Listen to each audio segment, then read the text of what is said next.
मैंने कहा था कि मैं ब्लड लाइन के हर एक मेंबर को चुन चुन के मारूंगा। शुरुआत की है जिमी ऊसो से, अंत होगा रोमन रेंस का। पॉल जाकर रोमन रेंस को कह देना डैडीज कमबैक, उसका बाप आ गया है स्मैकडाउन पर। तो हे गाइस, वेलकम है आप लोगों का। आज के इस वीडियो में जानेंगे आज की स्मैकडाउन में क्या कुछ हुआ है। लिटरली वीडियो में आप लोगों को काफी मजा आने वाला है। तो वीडियो की स्टार्टिंग करते हैं बैक स्टेज से। वाइस मैन पॉल हेमन निक ऑल्डिस के पास आते हैं और वो उनसे पूछते हैं कि क्या तुमने आज स्मैकडाउन पर रैंडी ऑर्टन को बुलाया है। तो निक ऑल्डिस कहते हैं कि हाँ बुलाया है, और सिर्फ बुलाया ही नहीं है, मैं उसे साइन भी कराऊंगा कॉन्ट्रैक्ट स्मैकडाउन का। तो आगे पॉल कहते हैं कि क्या मेरे ट्रैवल चीफ को इसके बारे में जानकारी है। तो निक ऑल्डिस कहते हैं कि पॉल, शायद तुम भूल रहे हो कि रोमन रेंस को बातें तुम्हारे द्वारा भेजी जाती है, और ये समझ लो रोमन रेंस को ये मैसेज है, मैं ऑर्टन को साइन करा के उसे ब्लड लाइन को ही देने वाला हूँ, फिर तुम्हें उसके साथ जो करना है तुम कर सकते हो। इसी बात पे गाइस पॉल हेमन के फेस पे एक स्माइल देखने को मिलती है। अब गाइस मंडे नाइट रॉ से उठ के एडम पियर्स स्मैकडाउन पर आ गए थे, क्योंकि उन्हें जानकारी मिली है कि निक ऑल्डिस रैंडी ऑर्टन को स्मैकडाउन पर साइन करवाने वाले हैं, क्योंकि एडम पियर का मानना है कि Randy Orton Monday night raw के लेजेंड है और वो मंडे नाइट रॉ पर ही रहेंगे। लेकिन आज निक ऑल्डिस ने ठान ली थी कि वो रैंडी ऑर्टन को स्मैकडाउन के सुपरस्टार बना के ही रहेंगे। तो मेन इवेंट में दोनों जनरल मैनेजर अपने अपने ब्रांड के कॉन्ट्रैक्ट को लेकर स्मैकडाउन के रिंग में पहुंच जाते हैं। अब निक ऑल्डिस के द्वारा रैंडी ऑर्टन को इंट्रोड्यूस करने के बाद म्यूजिक हिट होता है एपेक्स प्रीडेटर का।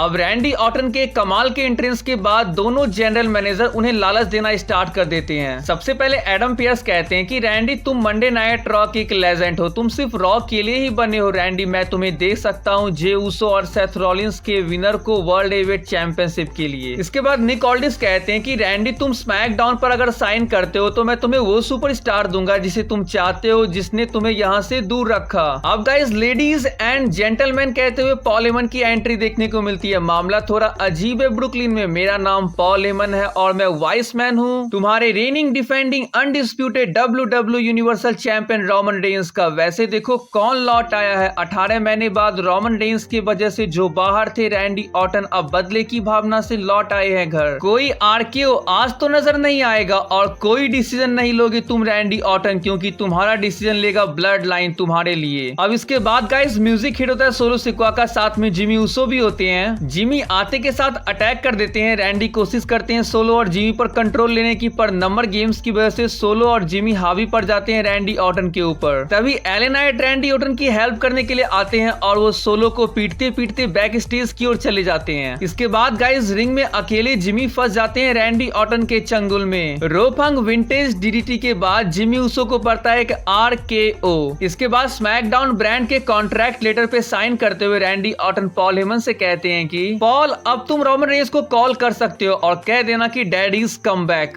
रैंडी ऑर्टन के फाइनली स्मैकडाउन के सुपरस्टार बन जाने के बाद निक ऑल्डिस काफी ज्यादा खुश थे, लेकिन निक को पता नहीं था कि वाइपर अकेले ही खुशियां मनाता है। RKO लगता है निक ऑल्डिस को रैंडी ऑर्टन की ओर से। तो गाइस आज WWE ने रॉयल रंबल के इस ऑफिशियल पोस्टर को रिलीज किया। तो गाइस अब रॉयल रंबल के लिए ये तो कंफर्म सा लग रहा है कि रोमन रेंस के नेक्स्ट अपोनेंट रैंडी ऑर्टन ही होंगे। Congratulation to former WWE superstar Matt Riddle. Today's guys Riddle baby boy ने इस वर्ल्ड में अपनी एंट्री ले ली। WWE सुपरस्टार एलेक्सा ब्लिस की डॉटर भी इस वर्ल्ड में आ चुकी है। The best in the world CM Punk guys next week SmackDown के लिए कंफर्म हो गए हैं। ये है गाइस CM पंक का new tattoo, peace of mind. ये अच्छा, इसे देखने के बाद CM पंक का माइंड पीस रहेगा और वो किसी तरह की कंट्रोवर्सी नहीं करेंगे। ये देखो गाइस RKO लगने के बाद जिमी ऊसो मैट पे जम से गए हैं, लेकिन जिमी ने RKO को ये थोड़ा ज्यादा ही सेल नहीं कर दिया। तो ओके फिर गाइस, बाय।